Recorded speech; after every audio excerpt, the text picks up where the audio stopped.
First of all, I would like to thank everyone for joining this webinar organized by Department of Languages, School of Social Sciences and Languages, VIT University, Vellore. And it's really a pleasure to have you all here. And the topic of today's webinar is why animals matter in literature and culture. And the guest speaker for today's webinar is Dr. Anu Pande. So before she begins with her lecture, and we all are looking forward to it, I'll just introduce her briefly. Yeah. So Dr. Anu Pande is teaching German literature at the Department of Germanic Studies, English and Foreign Languages, University, Hyderabad since 2010. She did her PhD on German autobiographical and autofictional AIDS literature, which also got published in the book form in 2019.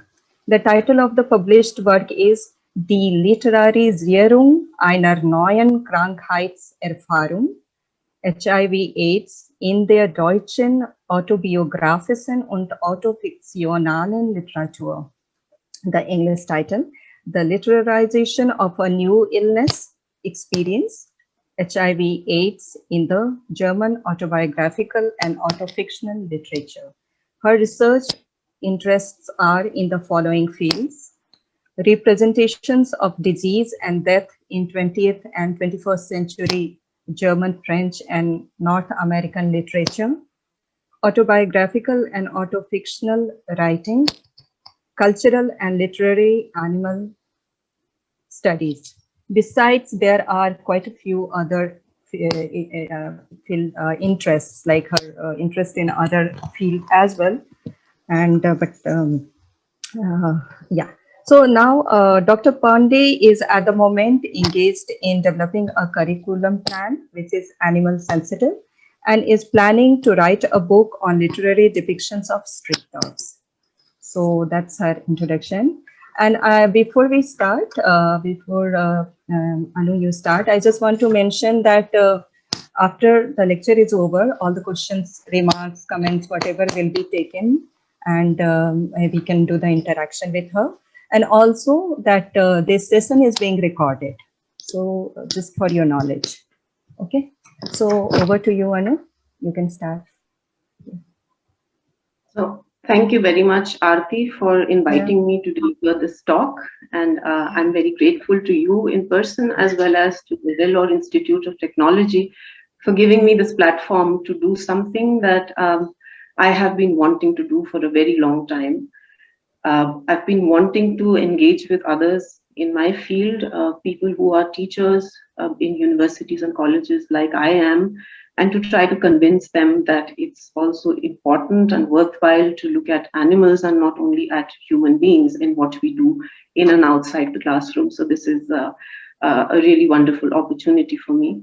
Thank you to all of you who made the time to join in and to listen, and I hope that this will be useful and fruitful for you. I just start sharing the slide.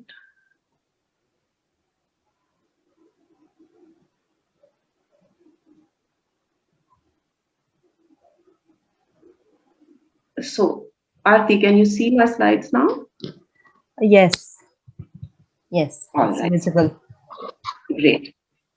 So the title of my talk, Why Animals Matter in Literature and Culture, makes it clear that I am convinced that they do matter, but at the same time, I recognize that there is a need to reflect upon why they matter, given that they have largely been relegated to the margins over several centuries in philosophy or other kinds of thought, and not considered worthy of scholarly attention in humanities.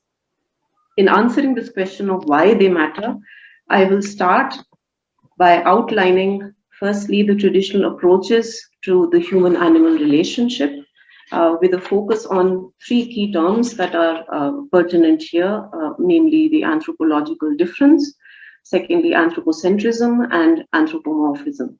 And I will attempt to also problematize the term the animal in itself.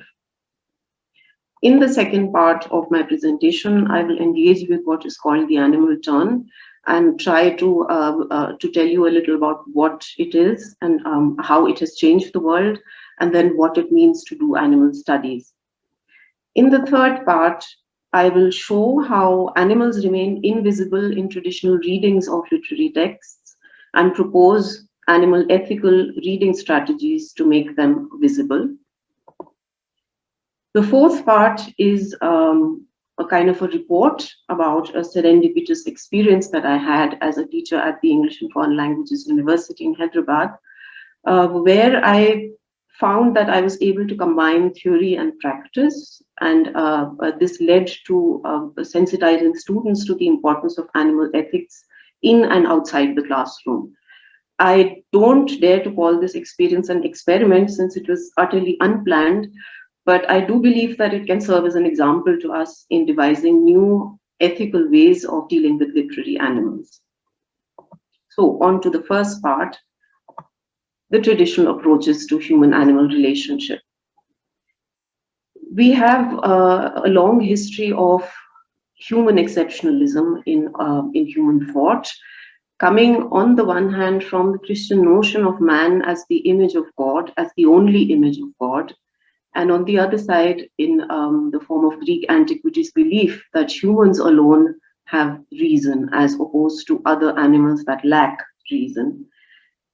Aristotle, for example, said that the real difference between humans and animals is that humans alone have perception of good and evil and just and unjust. And this is what makes them not only different from other animals, but also better than other animals, higher than other animals. In Aristoteles' version, plants, for example, have life, animals have perception, but humans alone have life and perception, but also rationalism. Descartes, on the other hand, saw animals as machines, as automata, without the capacity to feel pain, sorrow, or suffering. And this obviously leads to the conclusion that they are inferior to humans and therefore can be objectivized, can be used to serve human interests without suffering any qualms of conscience about it.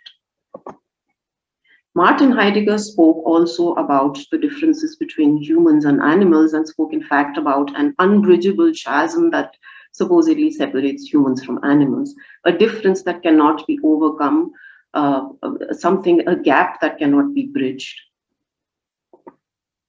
Schopenhauer believed that the animal lacks both anxiety and hope because its consciousness is restricted. And in this restriction, we see also a kind of a lower placing of the animal. This restriction to what is clearly evident and thus to the present moment. And therefore, for Schopenhauer, the animal is the present incarnate. Nietzsche believed that animals live more fully in the moment. It sounds like a fairly positive reading of animals, but this is based on his belief that animals lack something again, namely they lack memories of the past and hopes for the future, and because they are unencumbered by either or both, they are able to live more fully in the moment. Now, this idea of difference between humans and animals is what is termed the anthropological difference, and it is to be understood as the formula: humans have X and animals lack X, and this X has been defined by different philosophers and thinkers in different ways. X could be reason, X could be, like also in the case of Heidegger, a hand which is capable of making tools. Humans have such a hand. Animals lack a hand. What they have, according to Heidegger, is a paw or a claw or a talon, but it does not have the same worth as the human hand. The third X is, of course, language, which has also traditionally been used to distinguish humans from animals as a sign of a higher capacity which animals lack and humans have. Again, coming back to Heidegger, humans for him are weltbildend or world forming, whereas animals are weltarm, poor in world. Humans have an existence. What animals have is just a life, but it's not enough to be termed an existence. Humans, because they have an existence, also have a sense of past and future. Animals lack such a sense of past and future. Humans are believed to possess a sense of the self or a sense of I, which animals are believed not to have.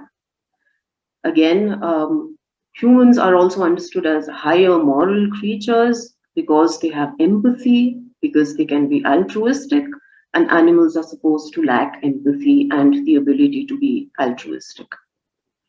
Just as humans have an existence, they also have death, so to speak, in the full philosophical understanding of the term. And animals have been denied this death and instead understood to perish. They lead a life, and at the end of it, what happens is not death in the way that it does for humans. It's merely understood as perishing, coming to an end. Humans also are supposed to have a body, Körper in German. What animals have is understood then merely as flesh or Leib in German. This belief in the anthropological difference leads to the attitude called anthropocentrism and further on to the third A in our series, namely anthropomorphism. Anthropological difference is the belief that humans and animals are not the same. Or in other words, humans are better than animals, higher placed than animals, superior to animals. The belief that humans are superior to animals is what we call anthropocentrism, mainly it's all about the human. Whatever we do, whatever we study, whatever we deem worthy of, our attention focuses on the human being as the only being worthy of being studied or discussed.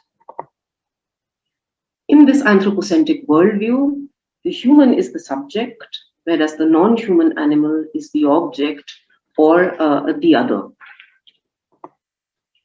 We know what happens as a consequence of the process of othering of anybody or any community. Here we are speaking about the othering of non-human animals. So what are the consequences of the othering of non-human animals in this anthropocentric world or worldview? Firstly, they are rendered invisible, they are ignored, they are overlooked because it's a man's world. Secondly, it is justified to misuse them, abuse them, exploit them, and to consume them because it's all about the human and what the human needs and requires. Thirdly, they are anthropomorphized in literature, in visual art, and various cultural practices. The very term animal in itself needs to be questioned and problematized, and this has in fact been done by Jacques Derrida in a 1997 lecture that he delivered on the question of the animal. This lecture was later published in 2006 in the form of a book, which in English is called The Animal That Therefore I Am, L'animal que donc je suis. Derrida questions the very term, the animal, as something that we have created. It's convenient to have such an umbrella term because it helps us to contrast it with what we believe is the human and thus to identify or define the human as the opposite of the animal. So everything that the animal is not is human. However, when we speak of the animal, there is no such thing in the world as the animal. There are giraffes and there are ants and there are bees and butterflies and dogs and cats and chimpanzees and all kinds of creatures. But there is no such thing as the animal. So the word animal is itself something that is constructed because it suits our purposes, because it helps us see ourselves in a certain way. Therefore, Derrida proposes the word animaux in French instead of the word animaux. The two of them sound identical, but mot in French, which I've highlighted here in red, in French means word, and therefore by spelling the word animaux with AUX is the way it's spelled in French, by spelling this now differently as MOT, it sounds exactly the same, but it draws attention to the fact that there is something artificial about this word, that it's just a sign, that it is a sign that we have created to denote something, but that it does not exist in itself. We have also, in later times, starting with the 18th century already, had a sort of questioning of this anthropological difference and a rejection of this and of anthropocentrism. The first out of these interruptions to the anthropological and anthropocentric tradition is that coming from philosopher, jurist, and social reformer Jeremy Bentham. In his introduction to the principles of moral and legislation, Jeremy Bentham focused on animal sentience, or a shared vulnerability, and asked, can they suffer, instead of can they reason or can they talk, in trying to situate the animal within the human world and in deciding how the animal should be treated. So as a kind of guideline, as a kind of category that determines or informs how we deal with animals, this becomes a radical turning point, because now we are not talking about the capacity to reason or to speak, but the capacity to suffer, which is something that they share with us. Since the latter half of the 20th century, there has been a paradigm shift in the academic field. A lot of groups which were previously marginalized or silenced or overlooked have increasingly become visible and audible by the use of various approaches such as feminist studies, subaltern studies, critical race theory, queer theory, and disability studies, to name just a few. The focus of attention, therefore, has changed. And this focus of attention on the subject need not necessarily be white, male or cisgender, heterosexual, healthy, happy, and productive. Since the last century, but not only, because we've just spoken about Bentham from the 18th century, various doors which had been closed for centuries have been pushed open, and each one of them has revealed further doors behind which further subjects are located. Subjects with diseases, subjects with disorders and disabilities, female subjects, black subjects, subaltern subjects, queer subjects. The development of animal studies can also be seen as a step in this direction, because now another door is being opened and we find a more than human subject.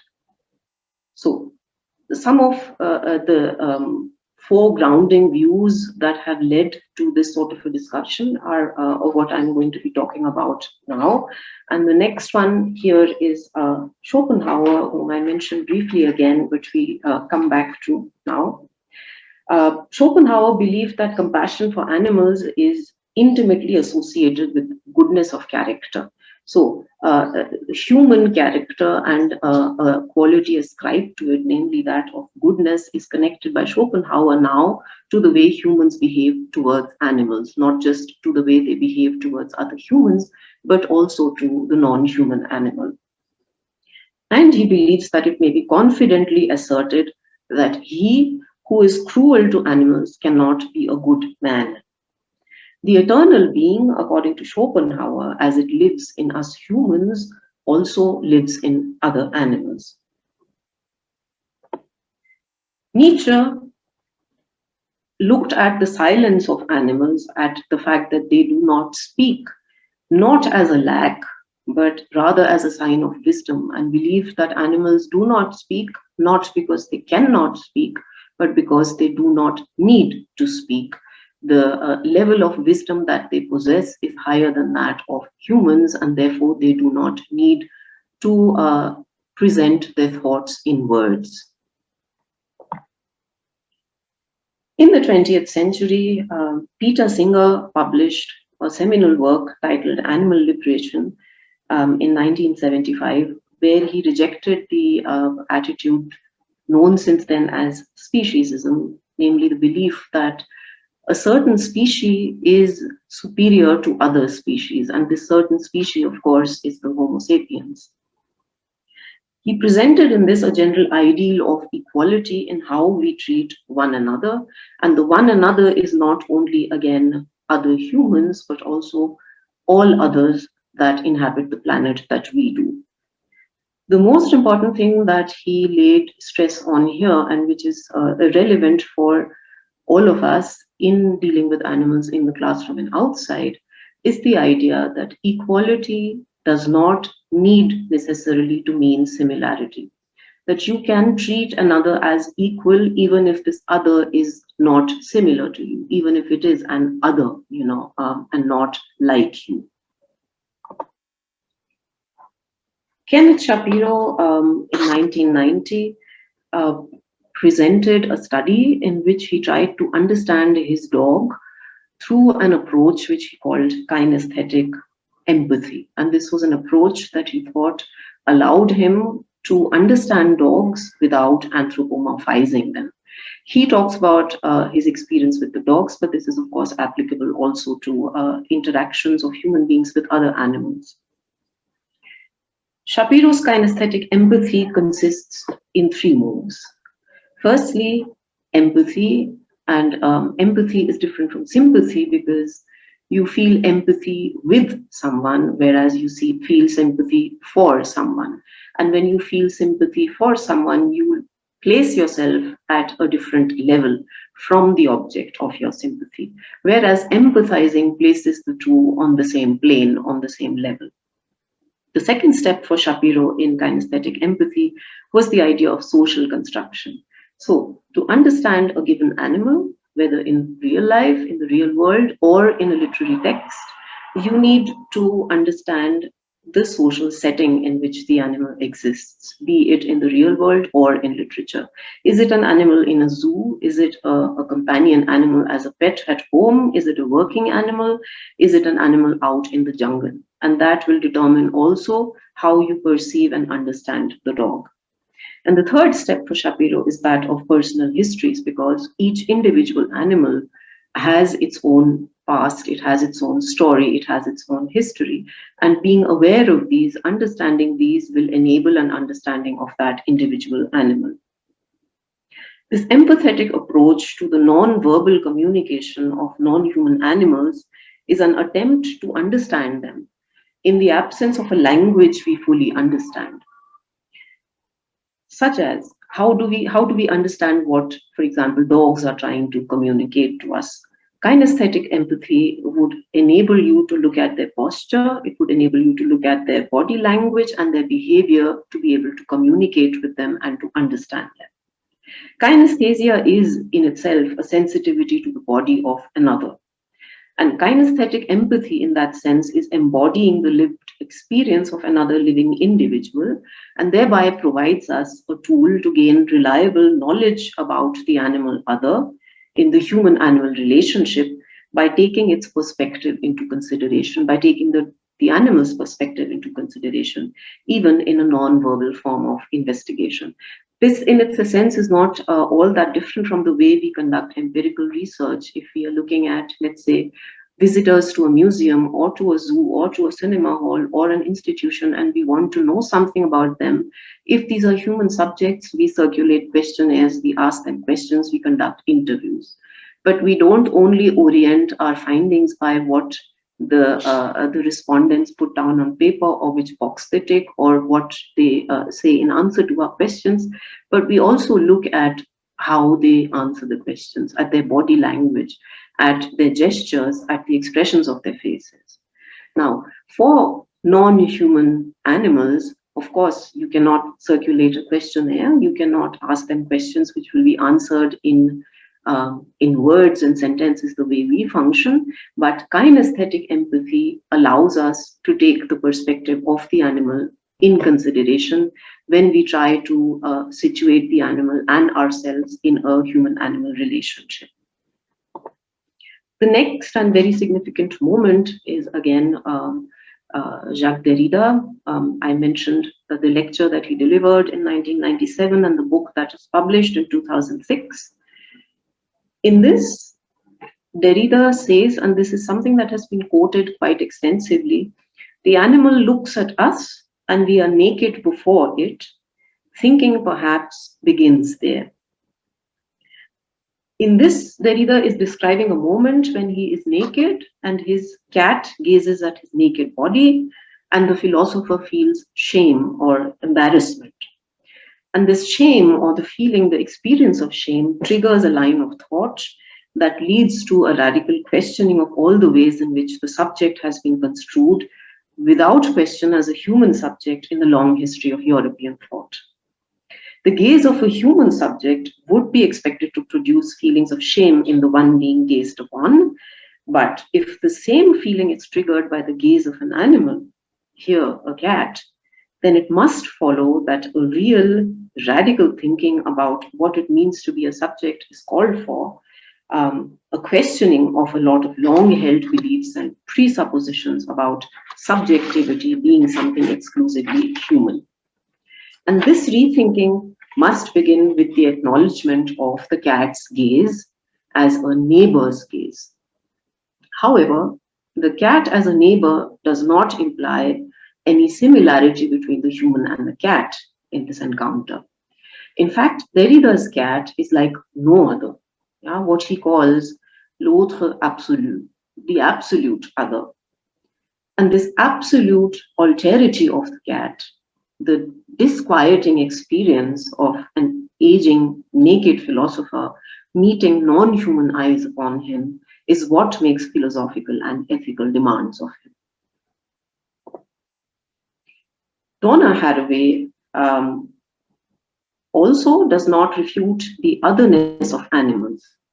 Instead, she proposes that this otherness is significant and argues for a more peaceful and respectful engagement with this significant otherness of our companion species as a step towards a more just and peaceful alter globalization, or what she calls autre mondialisation.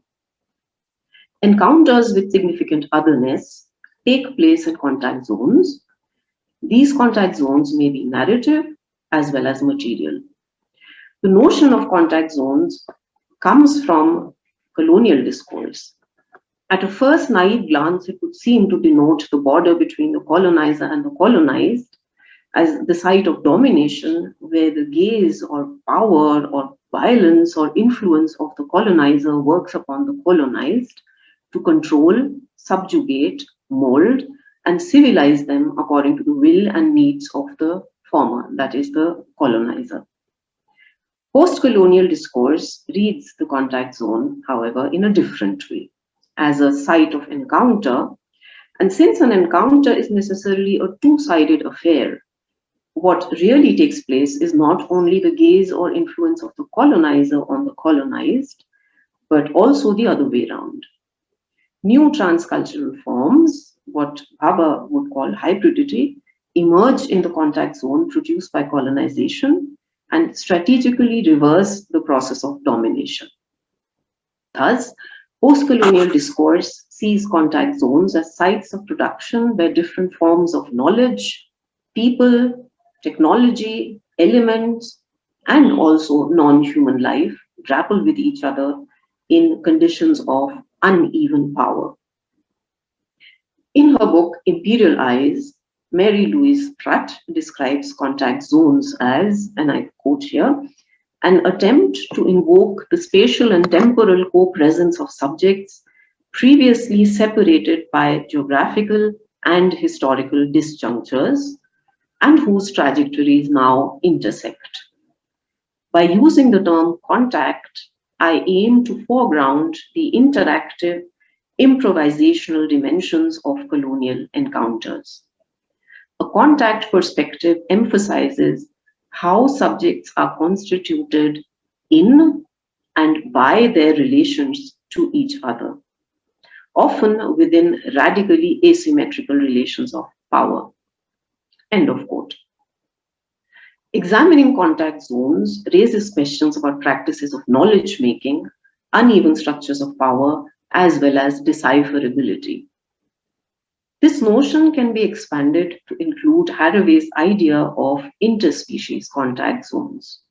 For example, in the case of the initial human encounters with wolves and the subsequent breeding of dogs. The popular belief that humans domesticated the wolf and selectively bred more amenable wolves to come up with the dog is a one-sided anthropocentric version of the process, which typically presents the human as the active subject, influencing a passive object, namely the animal. This is also a typically colonial connotation, that of taming the wild, so to speak. The human does something to the animal in this version of the story, and the animal has something done to it. In reality, humans domesticating animals was a reciprocal process. We did something to them, but they too did something to us, changing human society from a hunter-gatherer stage to the stage of a settled agricultural farming society. The idea of contact zones can also be applied to the practice of training animals, dogs, horses, but also any other animal. The human animal and the trainer and the human trainer and the animal to be trained encounter each other in a contact zone where trainer and trainee co-constitute each other. Without the other, the one would not be who he is, meaning that they are defined by each other. And the interactive and improvisational dimension of the training results in the production of knowledge for both parties. The dog, for example, learns verbal commands. The human learns to read the dog's body language, gestures, and postures. In fact, the history of our evolution as a species is entangled with the history of the evolution of several other species. None of us would be who or what we are today if it weren't for the respective other species. It is the recognition and acknowledgement of this entanglement of the human and the animal that leads to Haraway's rejection of the nature-culture binary as well as the human-animal binary, and she replaces these binaries with the terms nature-culture as well as humanimal, two compound nouns which highlight the entanglement of what had always been understood as antonyms and hierarchically placed in binaries. Primatologist and ethologist Franz de Waal draws parallels between primate and human behavior in the areas of peacemaking, morality, and culture. His research into empathy and cooperation, into inequity aversion and social cognition in chimpanzees, bonobos, and other species has led him to advocate a radical rethinking of what he calls the fractured relationship between humans and the rest of nature. As is evident from the title of his 2016 book, Are We Smart Enough to Know How Smart Animals Are? And he poses the very pertinent question, why not seize this moment where we have realized that a lot of what we've always believed is a fallacy, it's not true. And so why not seize this moment to overcome our anthropocentrism and recognize the fuzziness of the distinctions? And the last intervention that I speak of here is that by Lori Grün, a scholar as well as activist. And in her book titled Entangled Empathy, she argues that rather than focusing on animal rights, we should be working to make our relationships with animals right by empathetically responding to their needs, interests, desires, vulnerabilities, hopes, and unique perspectives. Grün emphasizes the fact that we are already entangled in complex and life-altering relationships with other animals, and proposes a new way of thinking about and practicing animal ethics. She describes entangled empathy as a type of caring perception focused on attending to another's experience of well-being. So it is an experiential process involving a blend of emotion and cognition, in which we recognize that we are in relationships with others and are called upon to be responsive as well as responsible in these relationships by attending to the other. When we engage in entangled empathy as an approach, we are transformed. And in that transformation, we can imagine less violent, more meaningful ways of being together. So, this transformation that Laurie Gruen speaks about, which can be accomplished through the entangled empathy approach, is not very different from what Haraway understands under as haute colonialisation, to say that globalization, as it has happened, has not had really marvelous consequences for us, but that this can be worked upon in a different way so that globalization does not lead to destruction and to inequalities and to abuse and exploitation, but to a more peaceful, a more just way of coexistence. In the next part, I will talk about how in recent times, especially in recent times, there has been a crisis of anthropocentrism, and human exceptionalism, or the idea of human exceptionalism, finds itself in jeopardy.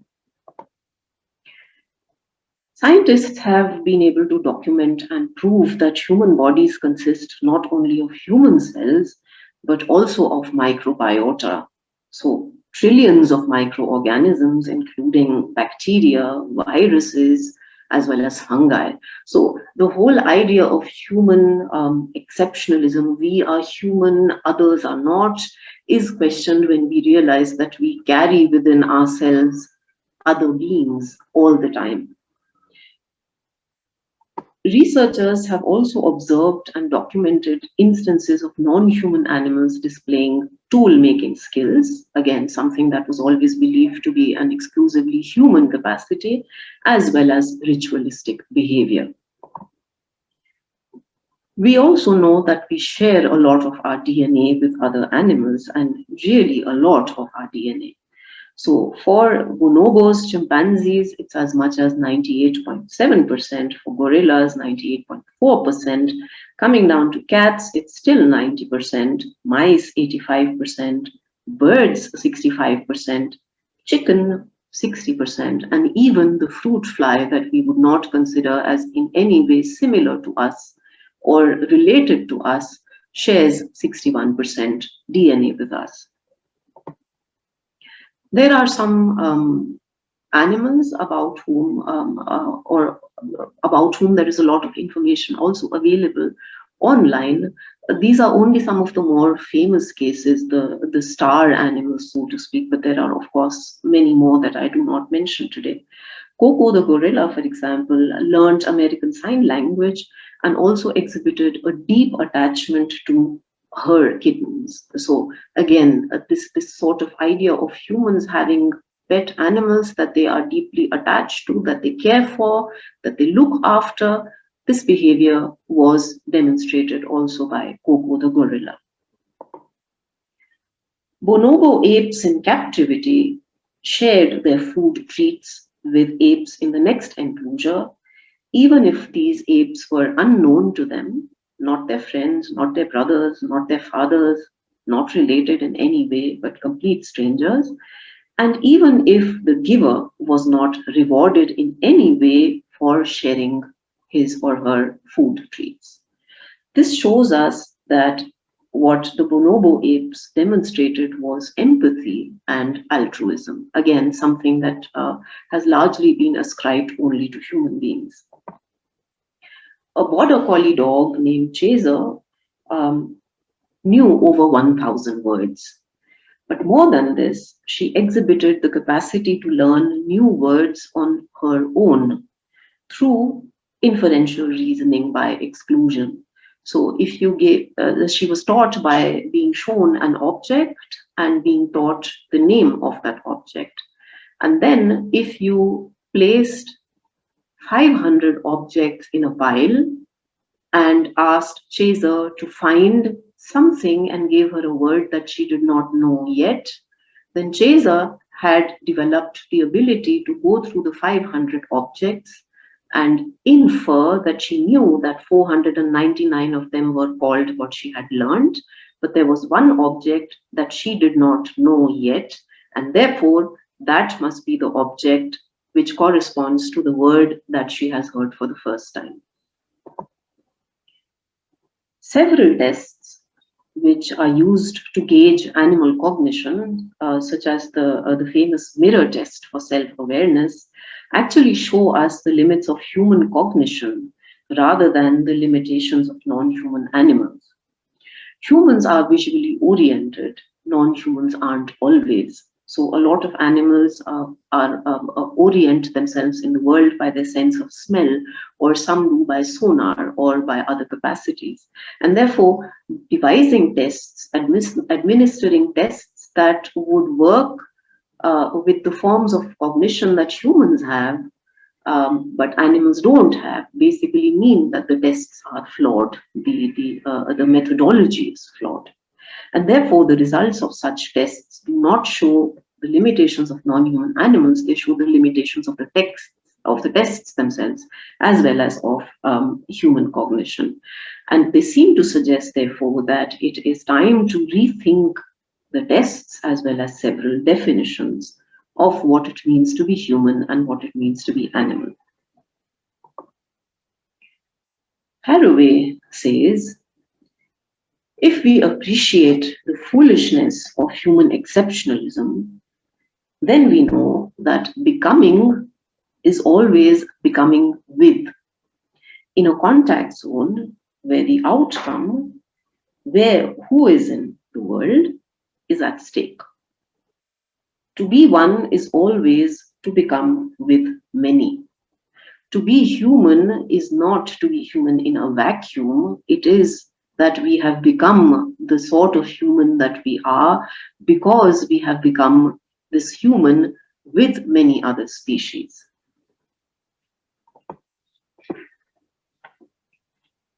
With this, we come to what is the animal turn, and it is roughly to be understood as a recognition of animals as co-actors.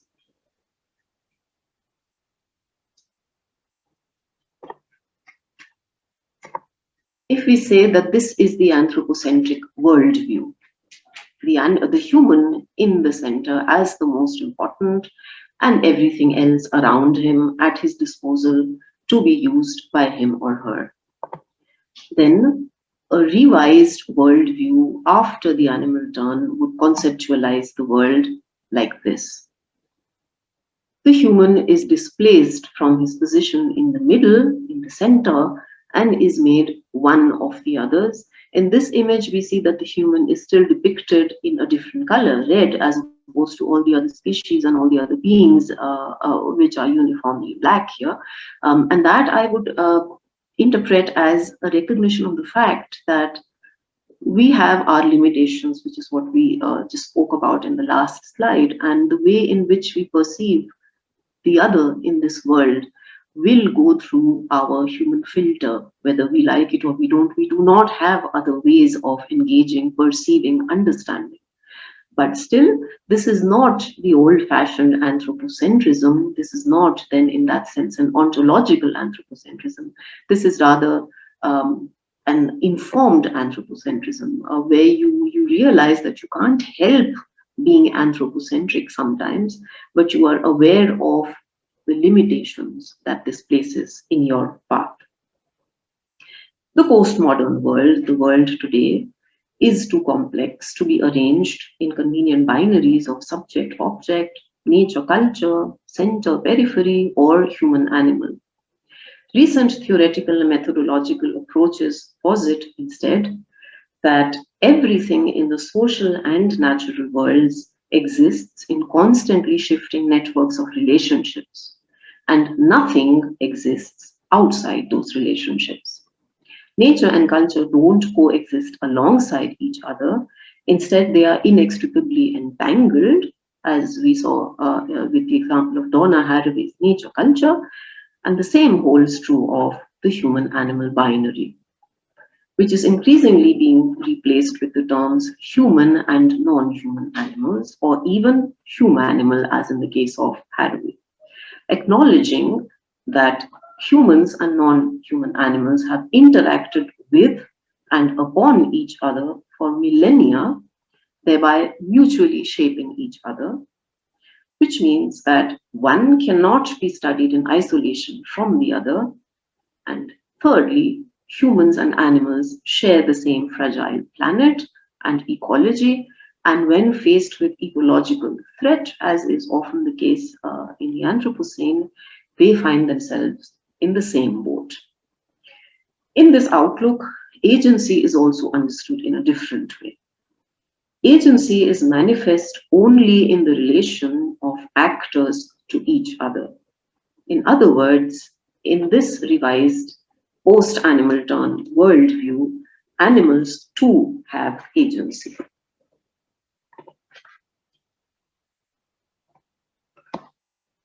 The animal turn marks, in that sense, a paradigm shift in terminology, because now we don't speak of the binary of human or animal. Instead, the terminology becomes more nuanced. One speaks of human and non-human animals, or of human and other animals. The shift happens also in approach. So, multi-species approaches are being used across disciplines instead of an anthropocentric approach. And this can be understood again as a movement from an ontological anthropocentrism to an epistemological anthropocentrism, to a self-aware, reflected kind of anthropocentrism. The paradigm shift has also happened in perspective, because the animal turn has enabled us to turn animals, or for animals to turn from objects of study to what De Mello calls subjects of a life. Animal studies, especially human animal studies, is an interdisciplinary field that arose in the 1990s and explores the spaces that non-human animals occupy in human society and cultural interactions that humans and animals have with each other. It examines the ways in which non-human lives intersect with human societies, and this it does by also adopting approaches and methods from multi-species ecology, multi-species geography, multi-species mobility studies, as well as environmental studies. In addition, it attempts to deconstruct the animal as a cultural construct.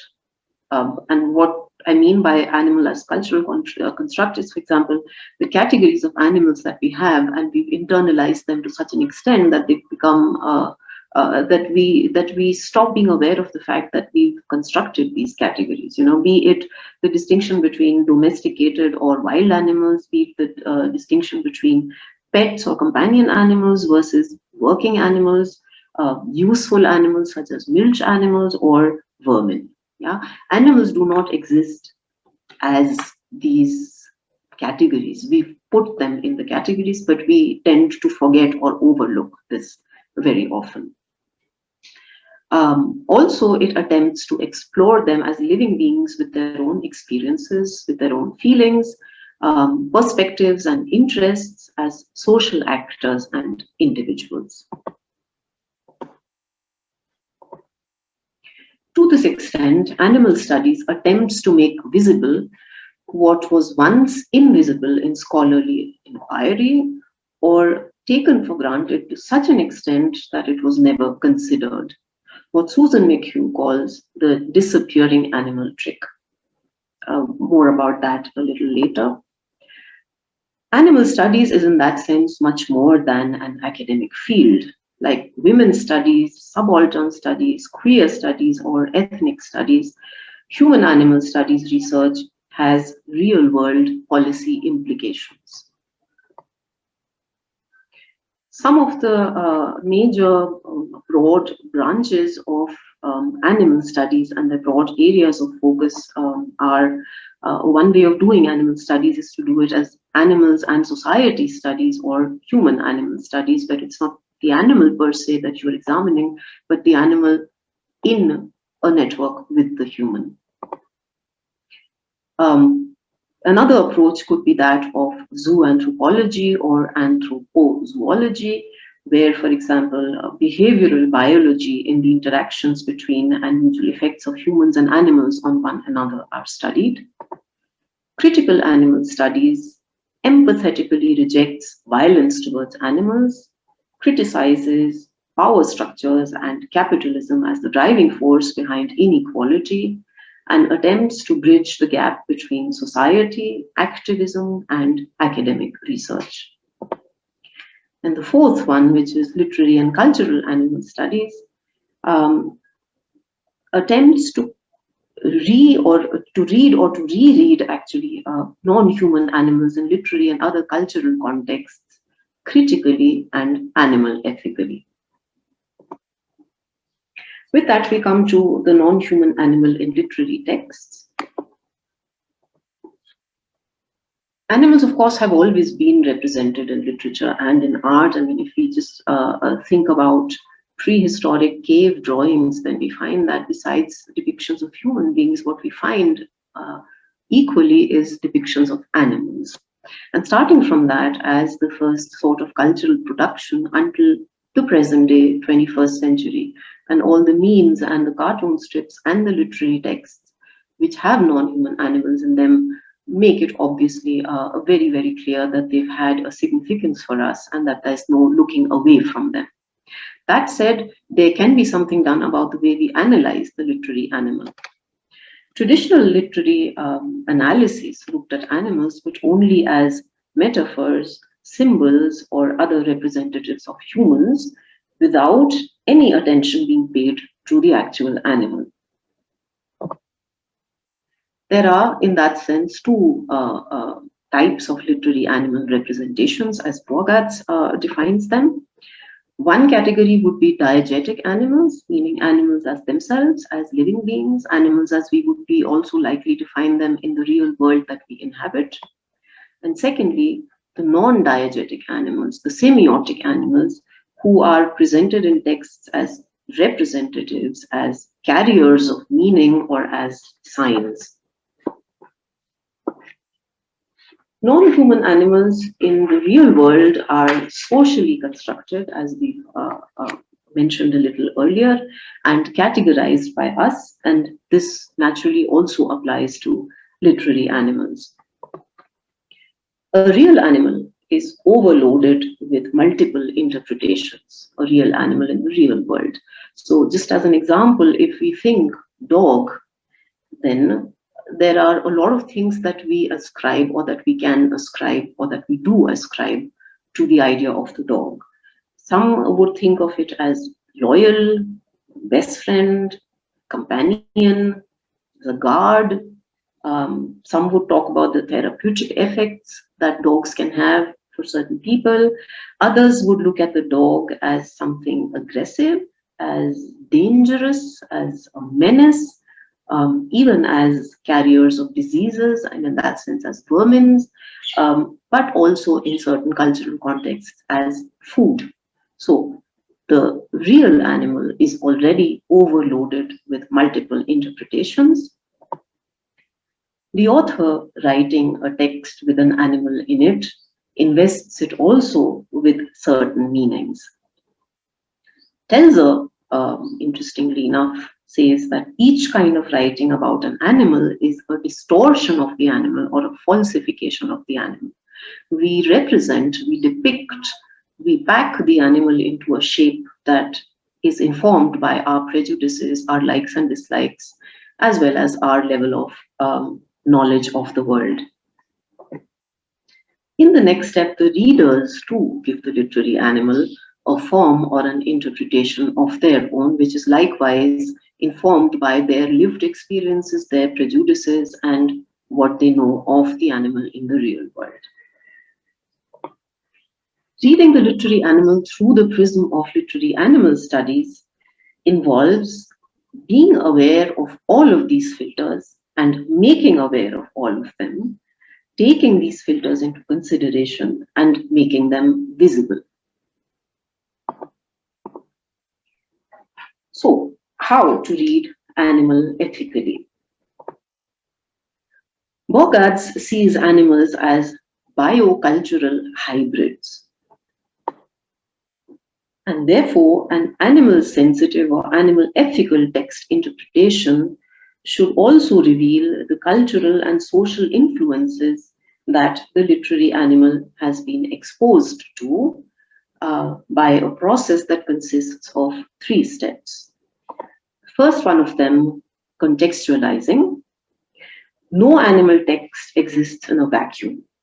So animal texts and literary animals can only be properly appreciated and interpreted if they are read along with the extra literary context in which they are situated. This extra literary context could be hunting, it could be zoology, entomology, cytology, primatology, ethology, dressage, anything. Depends on the text that you are reading. The second step is that of historicizing, namely determining the place of the animal text in history, situating and reading the literary animal in the knowledge and belief systems prevalent then and not now, and asking oneself what findings and paradigms are likely to have influenced the author while writing this particular animal text. The third step, poeticizing. All animals in all texts, and not just literary ones, are in that sense literary animals. Literariness is in that sense not a quality exclusive to certain animals, thought up, invented, or narrated by authors, but rather it is an outlook that can be adopted to interpret all kinds of animal texts, all kinds of animal knowledge, and all kinds of animal practices. Given that animals are biocultural hybrids, no animal text is in that sense self-evident or speaks for itself. There can be 2 approaches that one takes when doing literary animal studies, either descriptive or neutral, or critical, in other words, animal sensitive. The first of these, the descriptive neutral one, I will not be engaging with because I find that it is not productive. It does not lead to anything changing. So when I continue from this point on and I speak of literary animal studies, I am speaking of the critical version of the animal sensitive version. This requires, or this sort of approach, the critical animal sensitive approach has a prerequisite. It requires a change in perspective. Instead of being anthropocentric in our approach to literary texts, we need to be theriocentric, meaning focusing on the animal, or better still, multi-species, thinking of the animal and the human in the bigger picture.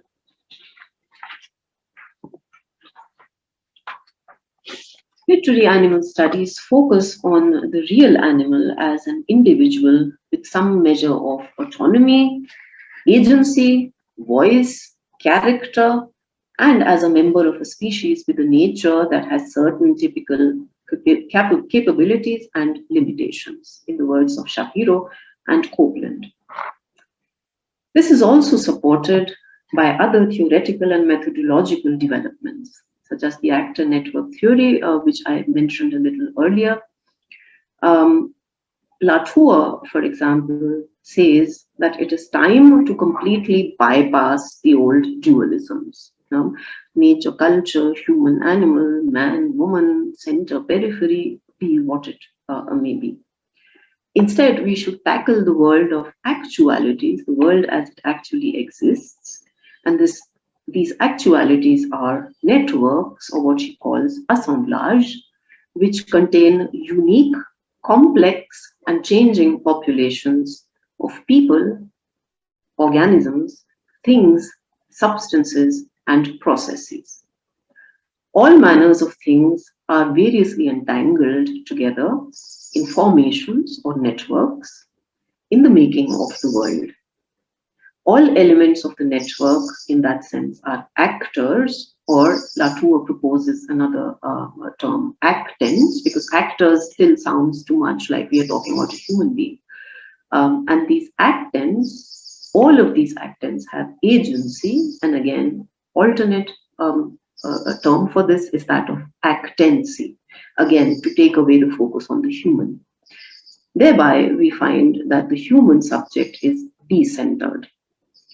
The identities or qualities of the actants are not innate, but relational, meaning that they emerge from the networks in which they are bound. Literary animal studies obviously also has an ethical component. It strives to improve the condition of non-human animals and incorporates findings from natural sciences, from multi-species ecology, as well as philosophy, for example, in the case of animal ethics. And it aims to develop a didactics which is animal-oriented, sometimes also with a focus on animal protection, animal welfare, and animal rights.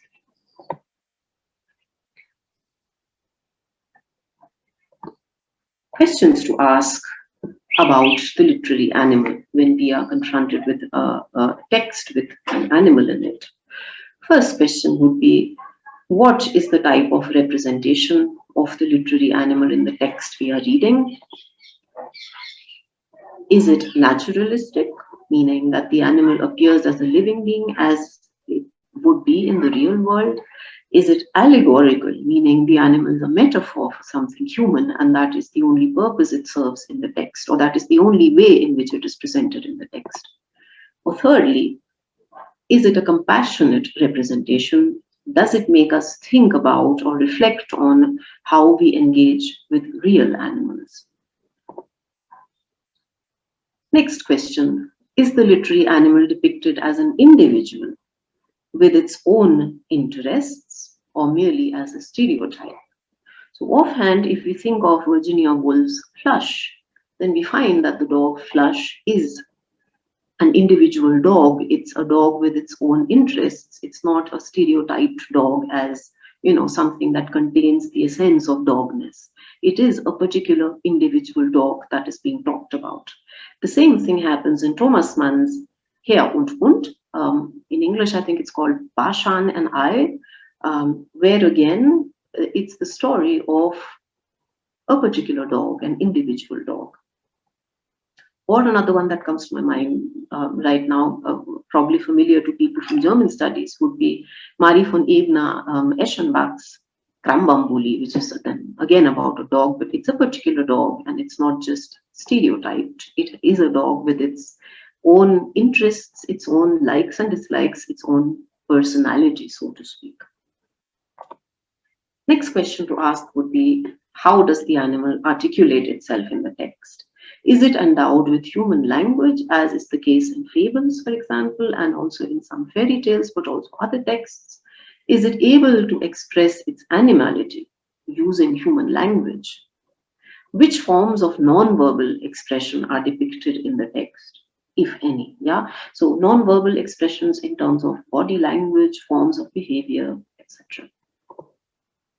Which filters or projections is the literary animal subjected to? Are these filters, projections culturally generated, or are they more individual? And a very important question then, how does our text reception and interpretation change? Or rather, how much does our text reception and interpretation change if we don't see the literary animal as a sign or metaphor, but as itself? Michael Lundblatt, for example, suggests that if we use what he calls an animality studies approach to reading Jack London's Call of the Wild, it would reveal a more complex, unsettled, and inconsistent engagement with the question of the animal and constructions of the human than we might otherwise assume. Traditional readings of this text do not take buck into account at all as an animal, and this is what Susan McHugh calls the disappearing animal trick. Buck as an animal disappears in the traditional reading of the text. Instead, the dog is presented as a stand-in for a human hero. Such traditional readings do not question, for example, why Jack London cast a dog as the lead character and not some other animal, focusing on the animal as representative of nothing but the human. In such readings, the materiality of the animal's body is overlooked and reduced to a mere plot device. Scholarship that ignores examining the animal for its own sake betrays a profound absence of curiosity and, in Donna Haraway's words, scorn for actual animals. This unquestioned and commonly practiced appropriation of the animal body as a metaphor for the human makes it imperative to acknowledge and more fully explore the implications of such attributions for species relations. Even in texts where the literary animal is a sign or a metaphor, we need to see or ask whether there are references to the real animal. If we think of the fable about the lion and the mouse, where there is a lion that spares the life of a mouse once because he's not particularly hungry at the moment, and the mouse begs him to let him go, saying, maybe someday I will be able to be of use to you. And then he is in fact of use to him because the lion is caught in a web sort of a thing, and in a net, and is unable to free itself using the tools at its disposal. But the small humble mouse is able to bite through the net and to release the lion. Here we find that there are in fact references to the real animal.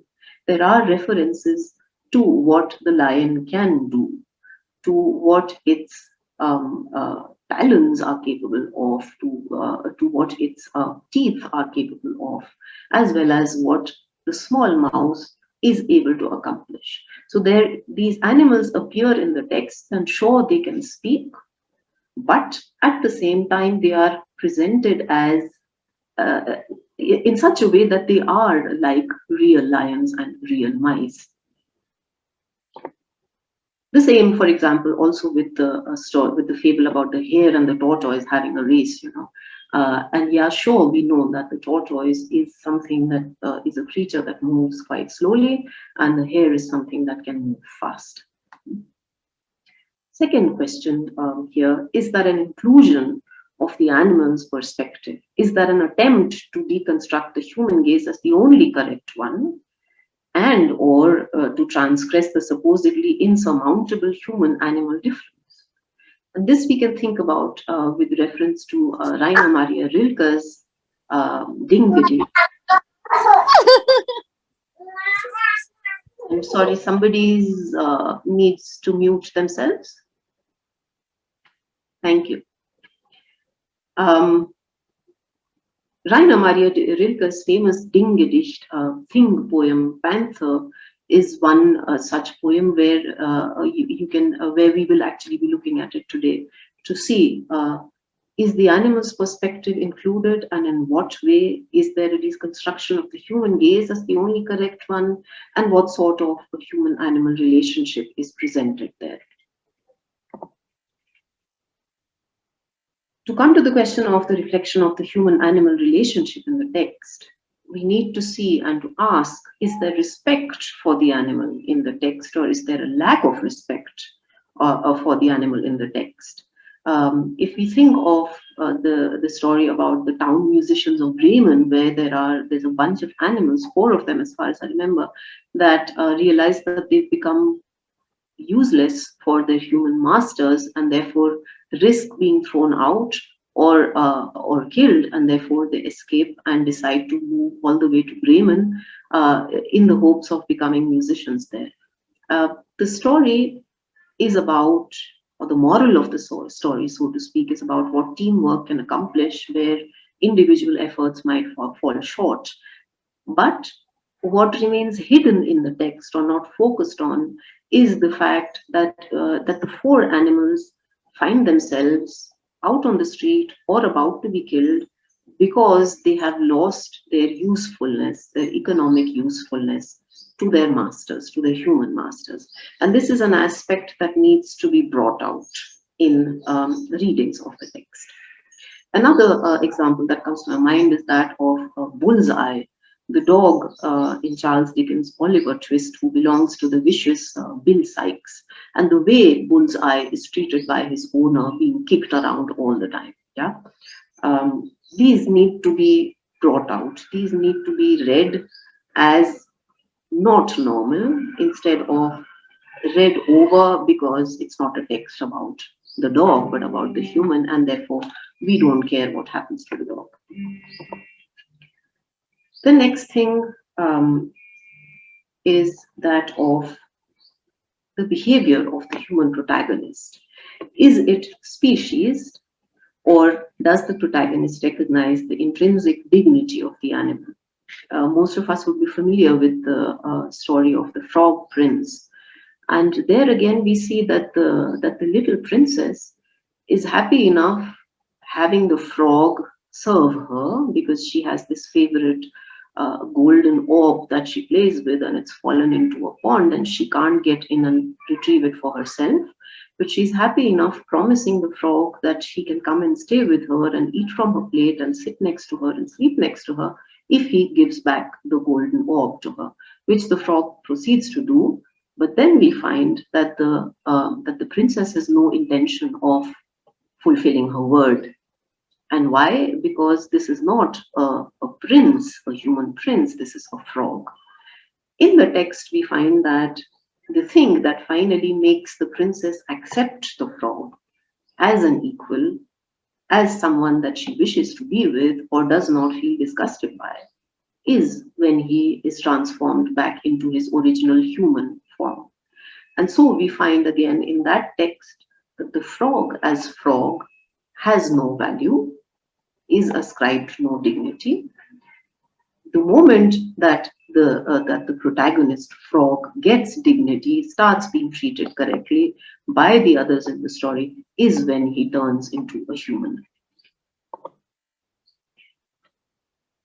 We need to also ask, does the representation of the literary animal uphold, challenge, or destabilize the dominant conception of the human?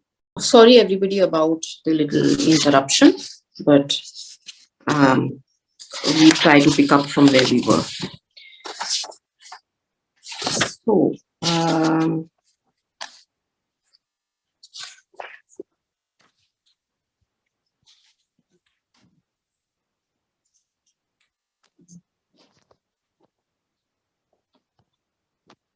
yeah, I think I was at the second last point here, which was whether the representation of the literary animal upholds, challenges, or destabilizes the dominant conception of the human. And one example that comes to my mind, at least it is a novel that I worked upon in my research, is a novel called Die Wand, The Wall, which is about, by Marlene Haushofer, an Austrian writer. It's from the 1960s, the late 1960s. And it describes a post-apocalyptic world. There's a certain kind of disaster that has taken place. We don't know exactly what it is, but everybody is dead. There is only a woman who survives, and she is enclosed in the forest by a sort of invisible wall. She can't go out. She can see what's on the other side. And the only others left in her part of the world are a dog, a cat, a few birds, a cow, and a calf. And this sort of, in this novel, the protagonist, the woman, reflects upon, what civilization means and what it means to be civilized, and also what it means to be human. Because now she finds, yeah. Sorry to disturb Anu for a second. I just see the title of this PPT. I don't see the content. Fingers crossed that things work fine from this point on. Oh, great. Yes. So, Aarti, is my presentation visible again? Yes, now we can see it. Yeah. Yes, yes, we can see it. Wonderful.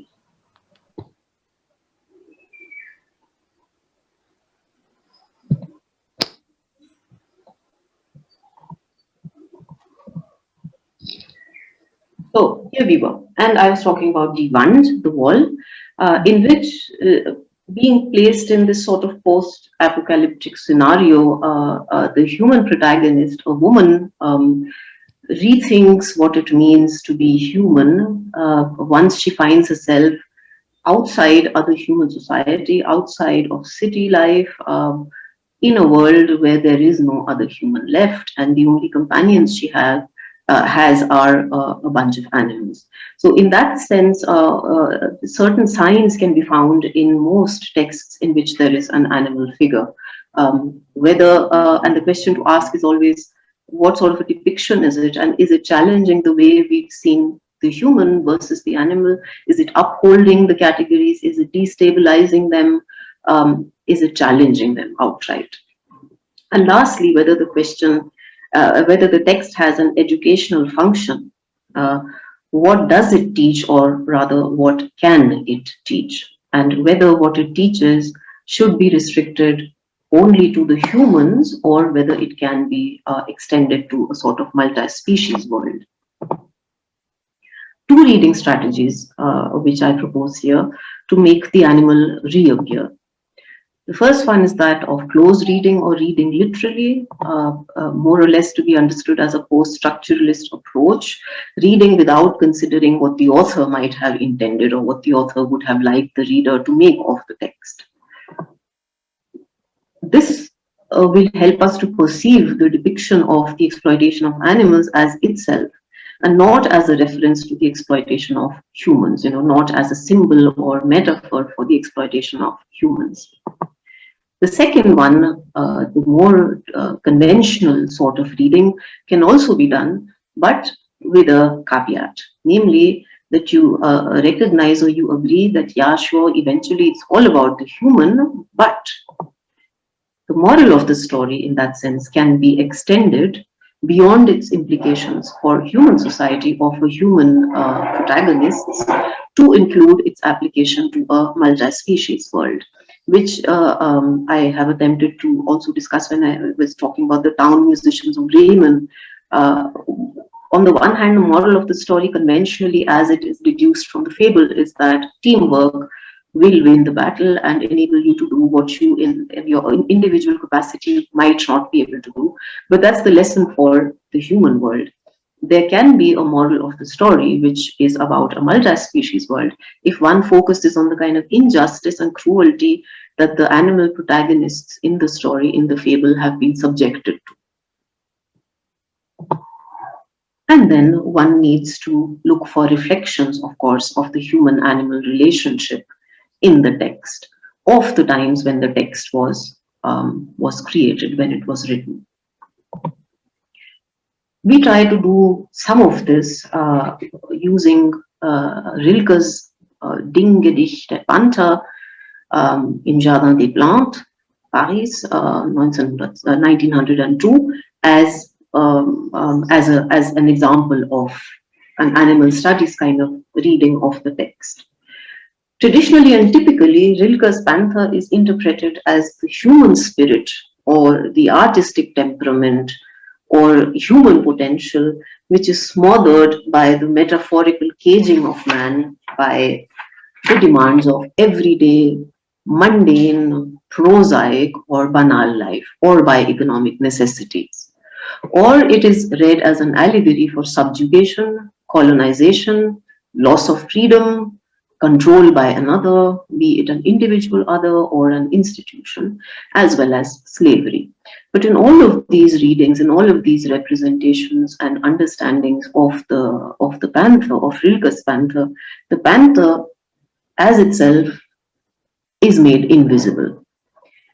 And what one tries to do now is to make the panther visible again, but not only the panther, as I will attempt to show. Just a little explanation of the different color coding here. The word bars, because this panther is in a cage, and the title of the poem tells us that he is in a cage in a zoo, and therefore the word bars is repeated in the first stanza thrice.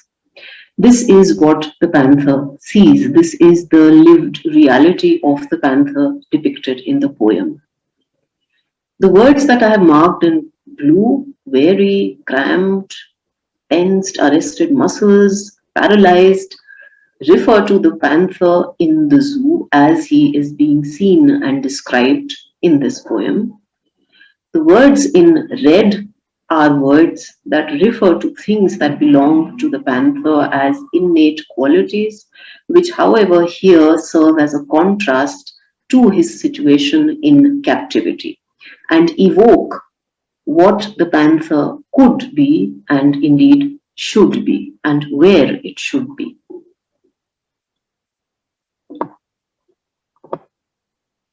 So we read the poem now, making the animal as well as the human reappear by asking again questions about how is the panther represented in the poem? Is its depiction species appropriate? And we can say yes, mostly, in the sense that it is not like an animal in a fable. This panther does not speak or sing. It is a panther, and we see it depicting certain kinds of behavior which a panther in the same situation would be expected to depict.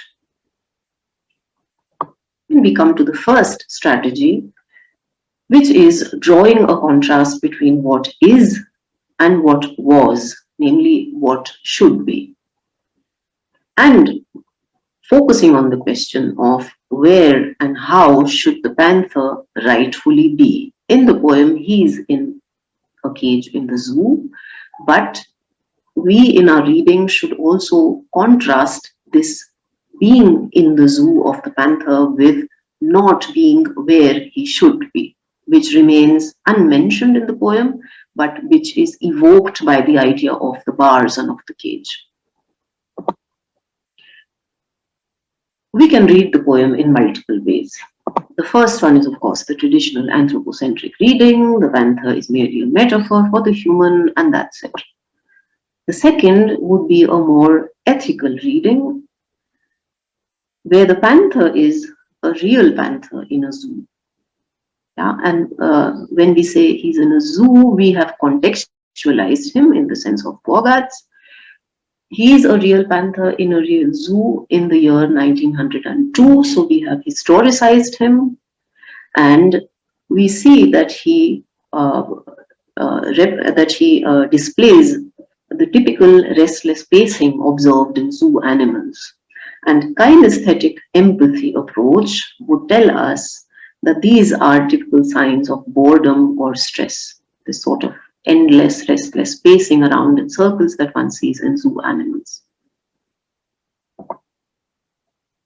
We can also do a compassionate reading of Rilke's panther by using the lens of entangled empathy that Laurie Gruen has talked about, which, as a reminder, is emotion and cognition together lead to a recognition of the need to be responsive and responsible in our relations by attending to the needs of others, to the welfare of others. And if we read the poem through this notion or this approach of entangled empathy, we end up denormalizing what is normalized in the poem, which is the institution of the zoo. Yeah? The panther is not where he should be, he is somewhere else, and this somewhere else is the zoo, and this is not something that can be just kind of read as as the setting, as the background, and passed over. Instead, it needs to be problematized as the institution of the zoo itself. The second strategy would be that of reading behind the lines, not between but behind the lines, in order to make the humans reappear. In the poem, the word human or people does not occur even once. Yeah, so the humans actually also remain invisible in Rilke's poem, and I feel that it is important to also make them reappear.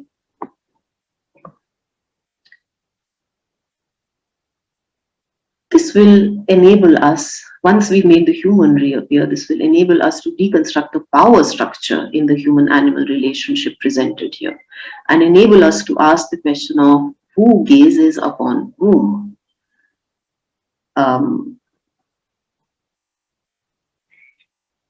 The poem's human gaze is on the panther, but there is also the panther's gaze, which is talked about, for example, in the first stanza of the poem. However, the panther's gaze in the poem is not a gaze into a vacuum, but instead, what we know of zoos and of animals in zoos would tell us that the panther's gaze is a gaze upon human zoo visitors on the other side of the bars who remain invisible in Rilke's poem. And so we need to also make them pop out, pop up, and become visible again if we are to actually correctly appreciate and deconstruct the power structure inherent in the human-animal relationship represented in this poem. And that brings us to the question of what exactly is the kind of human-animal relationship depicted here. But before that, I have a couple of pictures about the strategy. One, drawing a contrast. So in Rilke's poem, this is what we see, the panther in a cage. If we go for the ethical reading and we ask where should the panther be, is this where the panther should be, then we would tend to say, no, this is not where the panther normally belongs. That's where the panther should be. In the next step, strategy 2, we can poeticize an alternative source of knowledge about big cats in zoos. And I've chosen this picture because this is also something from the Jardin des Plantes in Paris from the year 1902, when Rilke wrote about the panther in the Jardin des Plantes. Now, if we read behind the lines, this is what we see. We don't see only the caged big cat in the zoo. We also see the human gaze from outside, which is looking at the panther, which is objectivizing the panther. And in this case, we have artists, animal artists that are depicted painting pictures of the captive animals. And there it becomes clear that the panther's gaze through the bars is not a gaze into nothingness. The panther's gaze is upon those who are gazing upon him, those who are ogling at him, humans that we know are panthers and other big cats are not social animals in the sense of not being disturbed by the proximity of humans. Most avoid human proximity to the extent possible. But this scene, or situating the poem in the larger context, poeticizing an alternative source of knowledge besides the poem by Rilke, would help us see why the restless pacing, why the stress, why the utter hopelessness of the poem, why the mighty will shattered. What can literary animal studies accomplish? It can make animals in literature, past as well as present, visible. It can help us, or it can make us see the animal instead of seeing through the animal. It can draw attention to and analyze insensitive or disrespectful depictions of animals in literature. If we think about what happens to the wolf in Little Red Riding Hood, it's really gruesome what is done to him. And the fact that the wolf is treated with such gruesome amounts of cruelty is presented in the story as something perfectly normal. That's what you do to people or to animals that happen to be a wolf in the forest. You cut them open. It enables us to perceive animals as co-actors with their own agency, or as Latour would call it, actancy, first in the literary text and then also in the real world.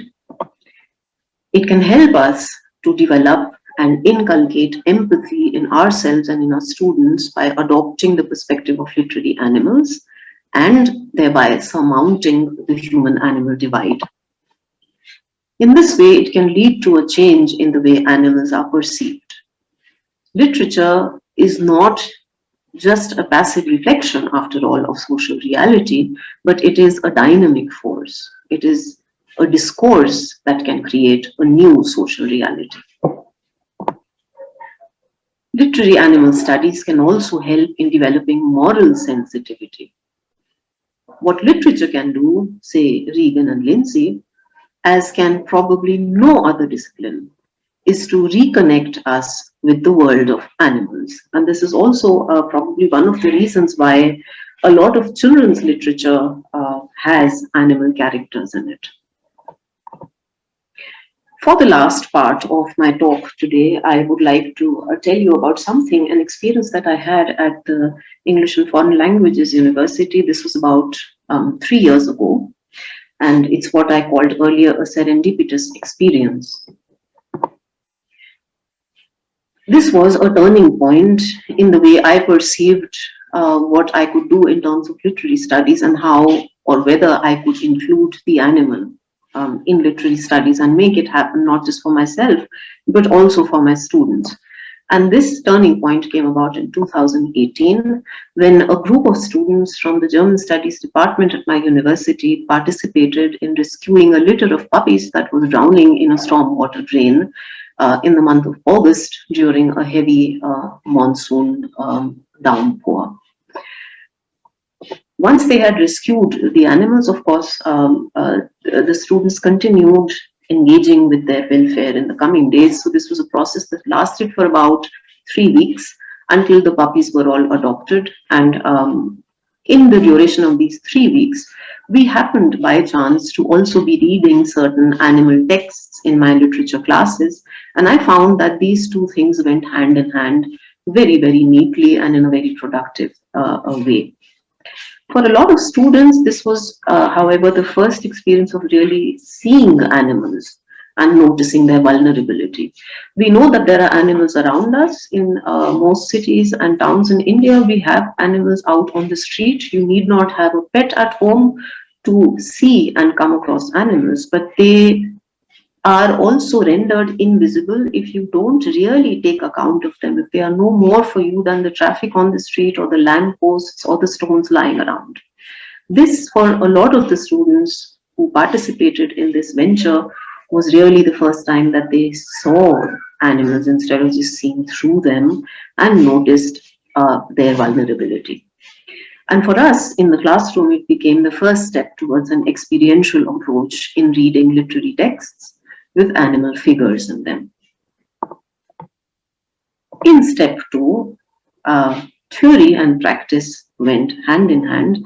Here you have a picture of my office, which I also use as the classroom for smaller groups, which was the case here. So one of the puppies from that litter ended up being adopted by me, in fact, and for about 10 days, I did not have the possibility of leaving the puppy at home when I went to work at the university because I had large dogs already. And so I asked my students if it would be all right if the puppy came to class with me for, about 10 days or 2 weeks. And since nobody had an objection at that point of time, this is what we did. The puppy came to class. And so this is what our classroom looked like at that point of time. And so what we were doing was that we were reading literary texts which had animal figures in them in the presence of a real animal in the classroom. And I observed tangible changes in the way students engaged with the literary animal as well as the real animal. I had had students getting slightly bored and perplexed with some of the texts, especially the novel about the post-apocalyptic world and the soul woman and a bunch of animals in it, because they would just ask me sometimes, is this a very important text? Do we really have to read this? But nothing is happening in it, I mean, nobody dies, nobody gets married, nobody falls in love. And so it was being perceived by the students a little bit as abstract and perhaps boring. But that changed once we had this real puppy in the classroom. I also observed changes in the way the students focused on what was going on in their level of attentiveness. So there was less fidgeting, there was less looking at their watches or screens, or less looking out of the window, less water drinking breaks, etc., etc. This influencing also was a two-way influencing. The students' perceptions of the two animals, the literary as well as the real, were clearly informed by their perceptions of the respective other. As a result of this, what did emerge was greater sensitivity and empathy for the real animal as well as for the literary animal. In the third step, we decided to step outside the classroom and to read parts of Haushofer's novel Die Wand, the wall, outside the classroom, out in the open, so to speak. This is not a picture from the actual day and time when the class was held outside, but it is of the location where we did this. So this is just outside the university canteen.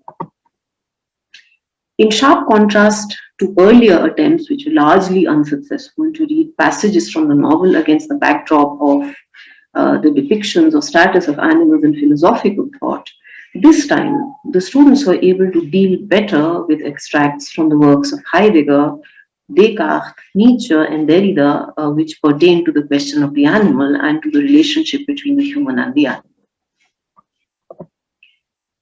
My reading of this situation or this outcome is that the classroom is, the typical traditional classroom is a highly aseptic space and a very, very anthropocentric space. The curricula, which is also anthropocentric, reinforces this invisibility of and disconnect from non-human animals. If you're sitting in the anthropocentric classroom, reading something from an anthropocentric curriculum. How then to get students interested in the abstract literary animal? I had the feeling, or this was my experience, that being outside instead of in the classroom and perceiving this outdoor classroom as a multi-species space. You can see there's a dog lying there at the students' feet. There were other dogs. There were also all manners of birds around. There were ants. There were butterflies. There were all kinds of forms of life around us.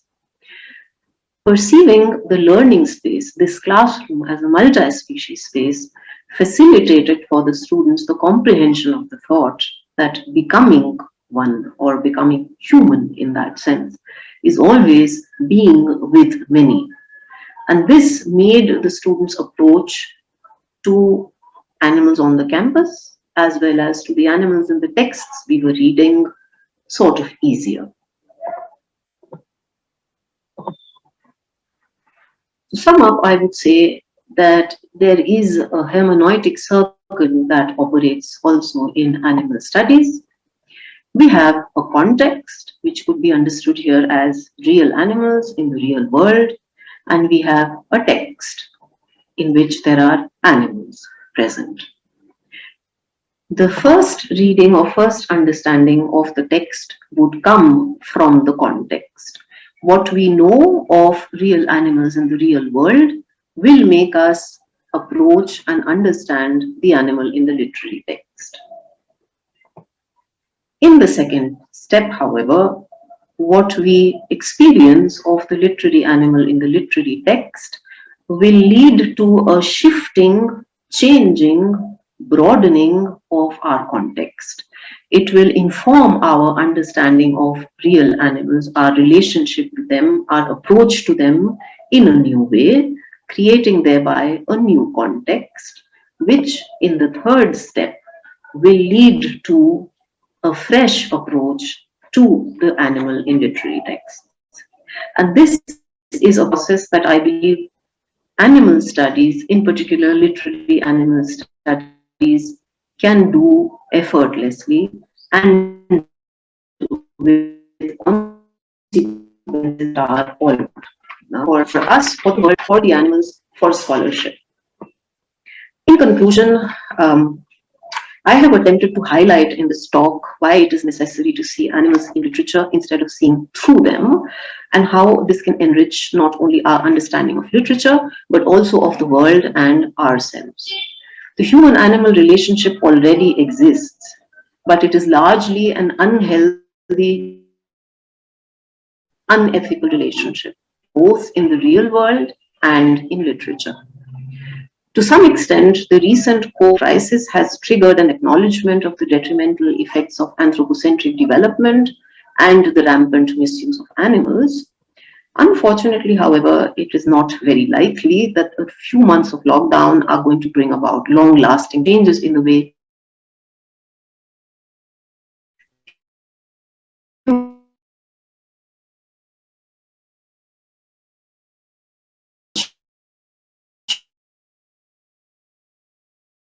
this planet with animals. People of animals reclaiming the spaces they had been banished from are already fading. So, a major response is evidently the effort to make animals visible, because it is only when we see animals that we will acknowledge the relationship we have with them and then find ways to recalibrate this relationship. Recent animal studies research has proposed a variety of empathy-based approaches, some of which we have talked about today, to analyze the human-animal relationship as an alternative to the anthropocentric model. Recognizing codependencies or entanglements instead of highlighting differences is the way forward. Recognizing the vulnerability of the other as a shared characteristic can also go a long way in mitigating the effects of othering for both parties and lead to a more ethical, correct, and healthy coexistence. In addition, it can help in redefining what it means to be human without the baggage of exceptionalism.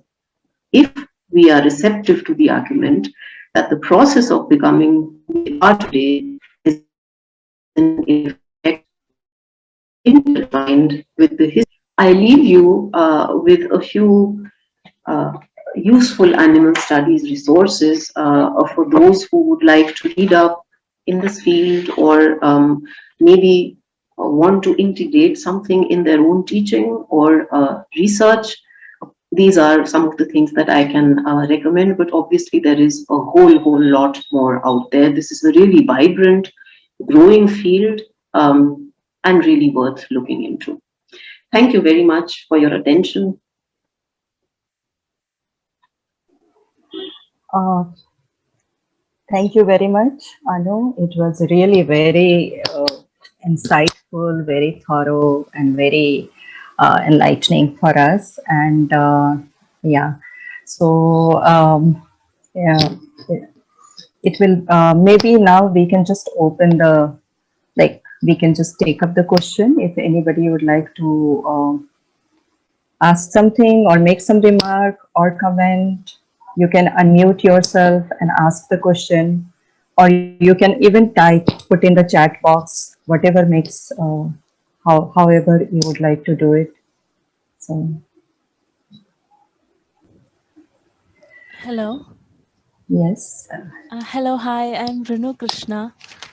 Uh, can Hi, I do? Renu. Hello, ma'am. I am a research scholar in animal studies from. Anu is fine. I hope everyone can hear me. Yes, Oh, we can yes. hear you. Anu, ma'am, this is remarkable. This is so wonderful to actually finally see animal studies being discussed in, in Indian academia. What a remarkable presentation you have done. Because, as you know, animal studies has been is being discussed in the geographical West for the past more than even a decade, perhaps. Actually, the movement even started in the second half of the 20th century, but animal studies as a discipline, if I can use that word, became prominent in the West, especially in the last couple of decades. But as you know, we took our time. Animal studies I think began to be discussed in the Indian academical context, perhaps from the 2019s. And so, what do you think? What do you think caused this delay? What took us so long to get the animal, the non-human animal, being discussed in the Indian Academy of Humanities, or the post-humanities, so-called, in quote unquote? Uh, why do you think this delay happened in this world of globalization and the internet, where everything gets spread so quick? Animal studies took its time. It took almost a couple of decades to reach India. Thank you, ma'am. I'll just continue on the mobile now rather than trying to Yes, switch it back it's there. yeah. Your voice was a bit breaking, so now it's quite Yeah. clear. Yeah. Yes, it's really quite horrible. I struggle with the fact I have actually two Wi-Fi connections, and then there are days when neither of them works. So it just really does feel Yeah. like, what's the point? But okay. So coming back to your question, Renu, I think that the pace of development is different in different parts of the world. And therefore, we reach the point of realizing that development is not always development, that it is also some sort of a regression in certain sense of the word at different points of time in different societies in different parts of the globe. So I totally agree with you that we have not had a focus on animal studies in Indian academia. And I regret that very much also. I mean, even recently, we had organized a conference at my university in 2019, which is about time and temporality in the Asian and European modernity. And we had not even one abstract which was looking at the notion of time and temporality in a more than human way. All the things, everything was about the human perception of time, the human constitution of time. And there was nothing which was a multi-species approach. Recently, I saw the call for papers for another conference, which is actually going to happen very soon, which is about displacement. And again, to my mind, as someone who's interested in animal studies, there has to be a multi-species approach. It's not only humans that are displaced, all species are displaced. So displacement as something is also not exclusively human. But again, in the way the call for papers are worded, in the way people have been trained, the instinct to focus on the human is ingrained. And so one needs to consciously push it away. One needs to become aware of it as, something that need not be, and then make a conscious effort to try to do something else, something that is more just.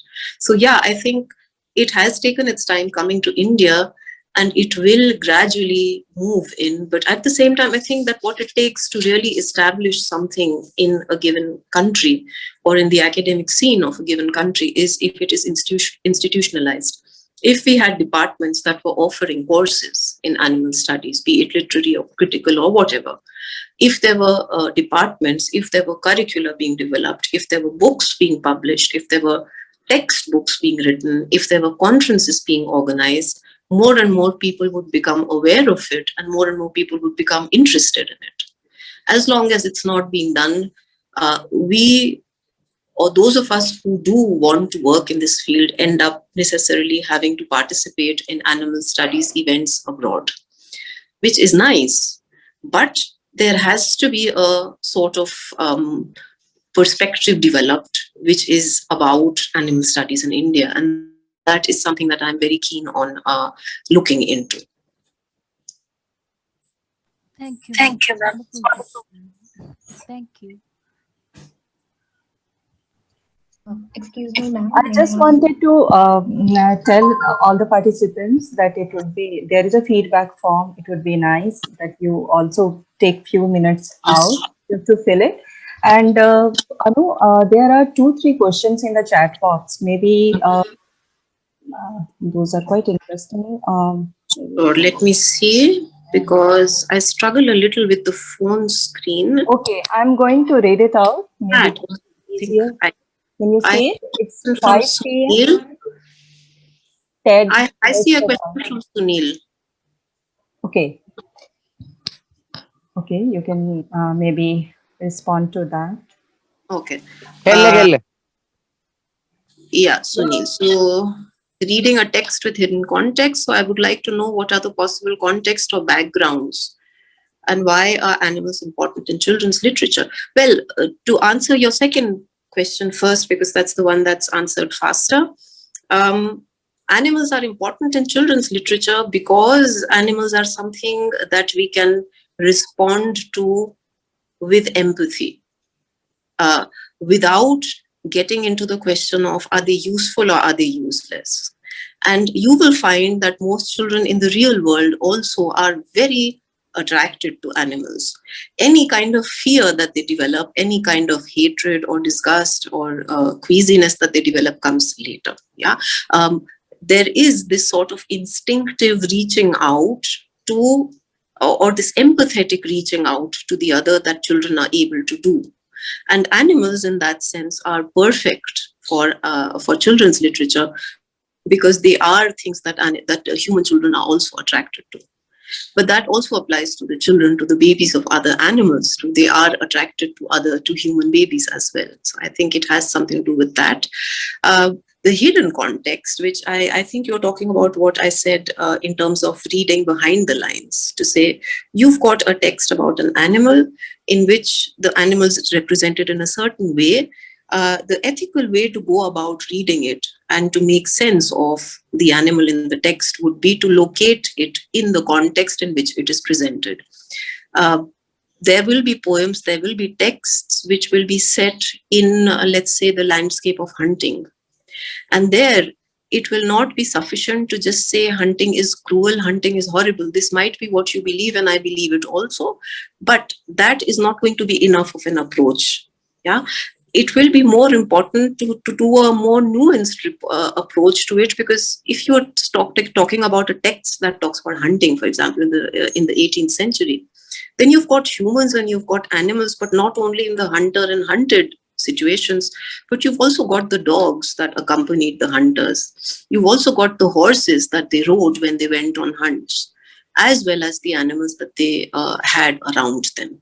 Yeah. So in that sense, to get to a more nuanced sort of understanding of what the animal is doing in that text, and what you can do or what you can make of the animal in that text, you need to specify what is the context. Rilke's poem that we looked at makes sense in a certain kind of a way because it is a panther in the zoo, and placing it in the zoo and then opening it up a little more than the poem in itself does it, because it's the ding-gedicht, of course, so it only looks at the ding, at the thing, which in this case happens to be the panther. But looking at the context would also mean, you could do it by reading up literature that comes from behavioral scientists working at the beginning of the 20th century or at the turn of the century, to inform yourself about what sort of a knowledge system was Rilke writing in when he was writing about his panther in the zoo. Or if you do not do that, what I've done here is to take an image which represents the zoo, the typical zoo of that time, yeah, where the distance between the animal and the human is not very great, but at the same time there are the bars in between, and the animal is being objectivized not only as an animal in the zoo, it's also being objectivized as an object or a subject for a painting. And these sort of contexts or backgrounds can help us understand what exactly is going on in the text.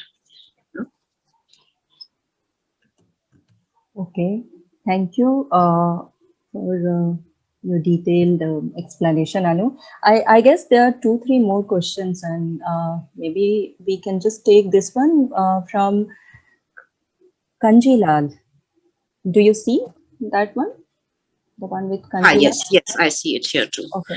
So, while presenting a closed reading of literary text, should we draw from sociology, for instance, the socio-zoological scale, drawing from the interdisciplinary nature of research in animal studies, animal rights messages? Yes, absolutely. We should draw from as many backgrounds, as many sources as possible. Very, very important, because otherwise we run the risk of restricting our gaze on the animal. and to open it up to fully perceive the animal in literature or the animal in any kind of text, because we said all animals are poeticized or need to be poeticized, regardless of whether it's a poem or a novel or something, or it's a write by an ethologist. A certain amount of poeticizing is needed. And so all kinds of approaches, the more the merrier, the more the better, really. So interdisciplinary, multidisciplinary is the way to go in animal studies. No more restricting yourself to, oh, but I am a literary studies person, or that's my background, so what do I have to do with this or that or the other? No, you do, because if you want to approach the animal in literature, you have to adopt as many methods, as many means, as many approaches as you can. And then I see a question from Ted. Literary works where the author has invented their own animal species rather than using existing animals such as squirrels. Should these be analyzed differently? Yes, I think we have to analyze them differently. We have the distinction, Ted, between the so-called diegetic animals and the non-diegetic animals. And there are animals that fall between the two of these ranges, which are animals that exist in the narrated world, but do not exist in the real world. And again, it would be interesting to see how invented are they, because usually you will find that they are a sort of an amalgam of certain qualities that you find in certain animals, and in their amalgamation, in what is taken from which animal, you can kind of read into why that particular invented animal species instead of an existing animal species. And that obviously is also something that comes up a lot in science fiction, but we also had invented animals sometimes in mythology, creatures that were half this and half that, which you would not find roaming around on the planet, but which then embodied certain qualities that you would ascribe to animal A and certain qualities that you would ascribe to animal B, or even, chimeras that were kind of like partly human, partly horse or something else. And there again, you find that it is usually a way of signifying that this is a being that has certain human characteristics or qualities and certain others that come from the horse or whatever, where again, the horse is a cultural construct. And what you mean when you say that this creature has qualities of the horse is also what you imagine the horse to be. Usually we think of horses as noble animals. No? So usually there is this thing of nobility that one brings in.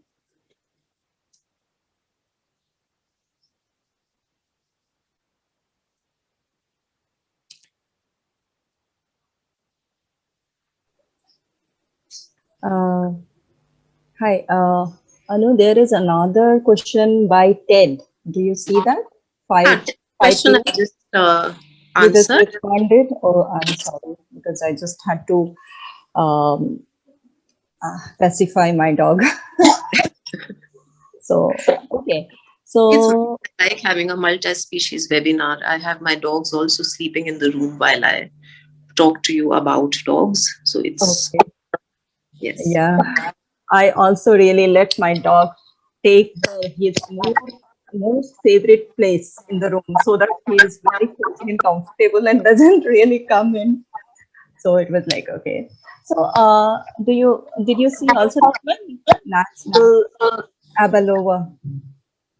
Just a second. It's another one I find.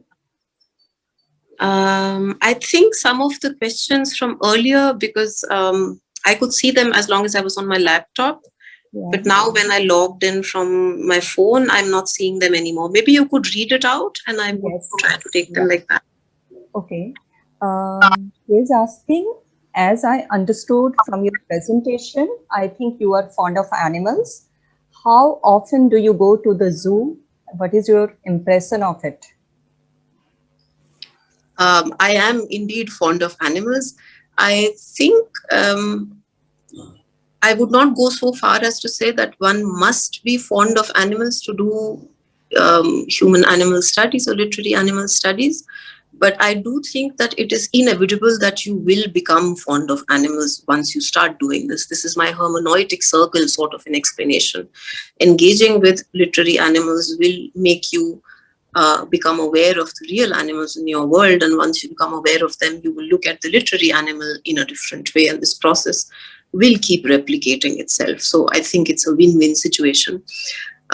About zoos, no, I do not go to zoos. I will admit that as a child, I really loved going to the zoo. But that's also because for me, the zoo was a place where I could get to see all these beautiful, marvelous animals that I could not see elsewhere. But then I grew up. And once I grew up, and as an adult, after a gap of maybe 18 years or something, or maybe longer, I was assigned the task of taking some of my nieces and nephews to the zoo for a visit. And when I went there, I was appalled because my adult eyes did not see the animals in the zoo as something to marvel at and to admire. All I saw there then, frankly, was animals that were miserable. And they were miserable because they had been put in there so that people like me could come, pay 10, 20 or 30 rupees, buy a ticket and go inside and ogle at them. And the restless pacing that we talked about today is something, or this, chattering nonstop, this jumping around the cages, sort of neurotic behavior is something that almost all the zoo animals were exhibiting. And after the first, I think, 7 enclosures, I could not take it anymore. So the little kids probably still hate me, but I had the feeling that I was doing something ugly. I was showing them animals suffering and turning it into a spectacle. And it should not be like that. It is captivity. There's no question about it. You can present it in the idea of its species conservation, but it is captivity. And anybody that's put in a cage to be looked at is going to be miserable. And anybody who goes to look at somebody who is in a state of captivity is doing something immoral, is doing something unethical. So no, I don't go to the zoo. I wish they wouldn't exist anymore. Okay. Anu, there is Anjali is suggesting that you have probably answered Ted's question partly, and she's asking something about animation. If you go up to her question, it's about I see Anjali's question. Limitations of this approach to reading texts. Sorry. No. Animals leaves out the habitat, which is also important when we talk about creating context from the real life context. No, Anjali, here I have within the constraints of what my talk was about today, which was to draw attention to the animal figures, I have left out much else, but animal studies is also something that is largely to be situated within the approach that we would now call environmental humanities.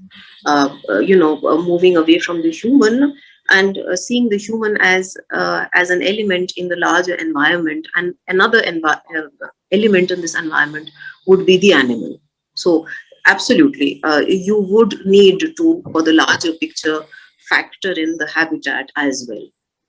That has not come through here today because of the texts I have chosen or because of the thing that I have tried to focus on, but it needs to be there too. Okay, I guess we have. Lakshmi's asked whether there are any dominant perspectives on animal studies and literature from an Oriental perspective as well that you could throw light on. I am very ignorant about this, Lakshmi, sorry. I am not very familiar with writing from, let's say, the Indian or Asian context. Most published research is there in the West. I have tried to share some resources here with you, which are all mostly from North America as well as from Europe. But there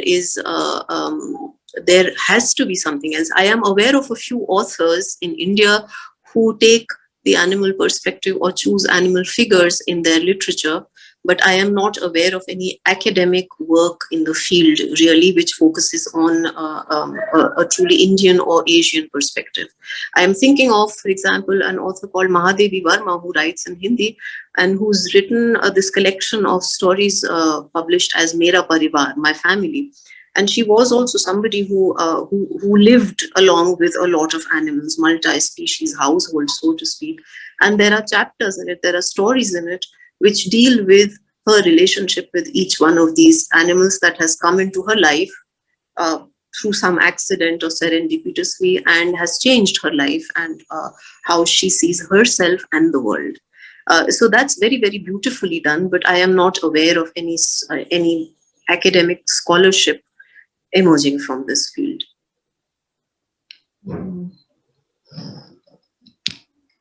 Okay.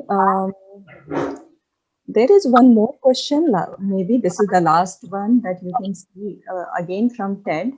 Mm-hmm.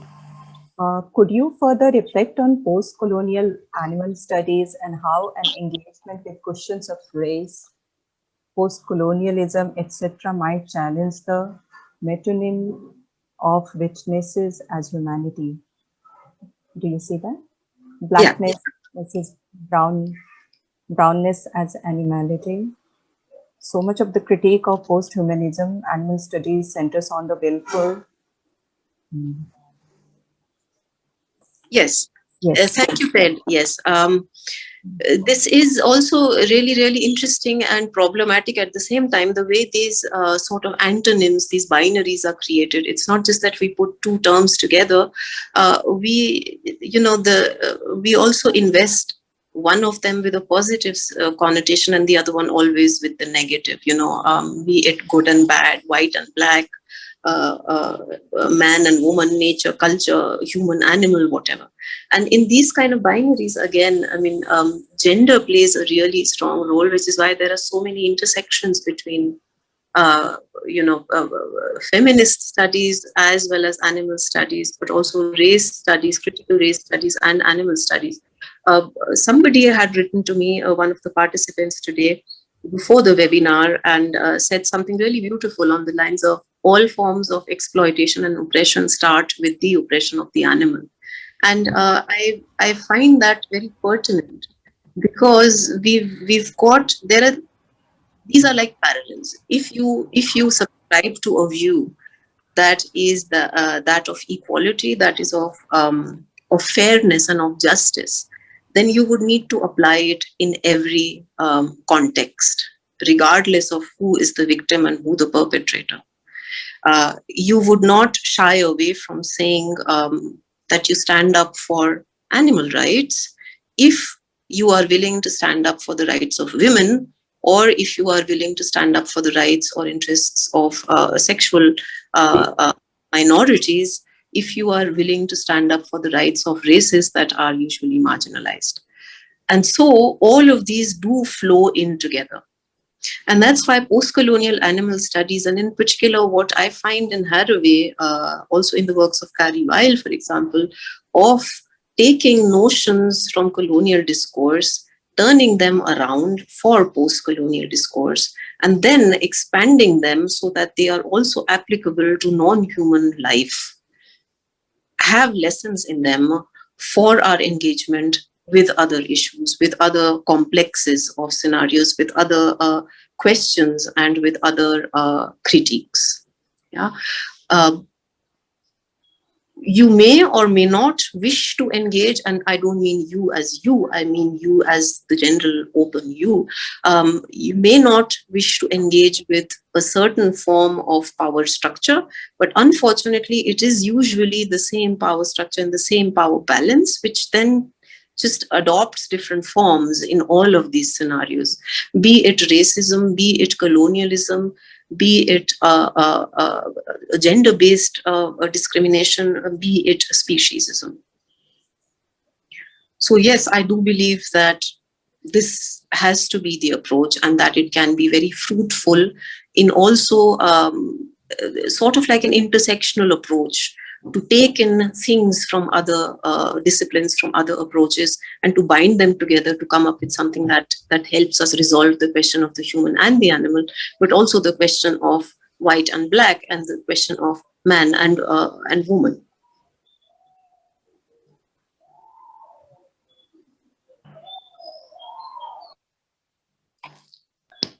Okay. I think with this, we are at the end of the questions that we have received from the participants. And as you said, that it's like coming out of the binary and the black and white way of looking at the things. And thereby, this multi-species approach really helps. And the idea of coming out of this human exceptionalism. No, and in this context, I just wanted to talk about this thing. Like during my research work on my PhD, I've engaged with the theory of rhizome theory of Guattari and Deleuze. And there they say that we have to develop this rhizomatic way of growing. And there also he points out at this, that by abstracting the uniqueness away, you can create the rhizome. So it somewhere it connects to that the philosophy that these two have given us. So it's like going away from this idea of human being very exceptional species, and uh, taking this multi-species approach, and also this entanglement. It's really something that I'm taking from this today's lecture of by you, the entanglement of human and non-human animals, like how to go ahead from here. So it was really wonderful to have you here, and for this very thorough and very deep and very nice lecture. Yeah, you wanted to say something, Anu? Right? Entanglement was also something that I think would refer then again to what Anjali is asking. Yeah. And the animal, it's also the entanglement of the human with other elements in the environment, including the animal. So this separation of nature and culture, it doesn't hold anymore. It makes no sense. It's not real. And now in particular, it can't be there. So that can't be our approach anymore. Yes. Thank you so much. Okay.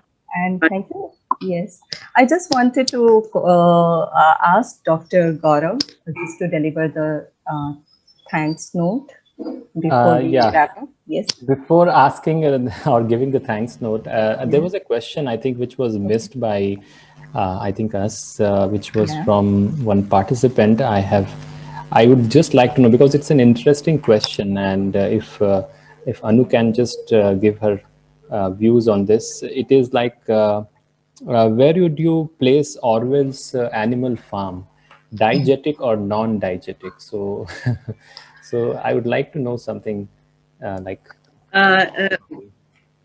Short answer, Orwell's animals are absolutely non-diegetic, because they are stand-ins for humans. That's the way in traditional reading they have been construed, as symbols for certain kinds of human behavior. But you can do a reading of Orwell, a rereading of Orwell, an animal studies informed reading of Orwell's Animal Farm, and you can make them diegetic and get to what they are, how much of their realness from the real world is retained in the text. But if at primary reading are used non-diegetically, they're used quite clearly as symbols, as signs of something in the text. But we can be sly about it, and we can make them diegetic. Exactly, I think so, because that when you are rereading the text, that point of you can say opinion, or that you can say type of thinking could come to your mind while rereading the text. So yeah, yes. So yeah, so we have come to the end of this webinar.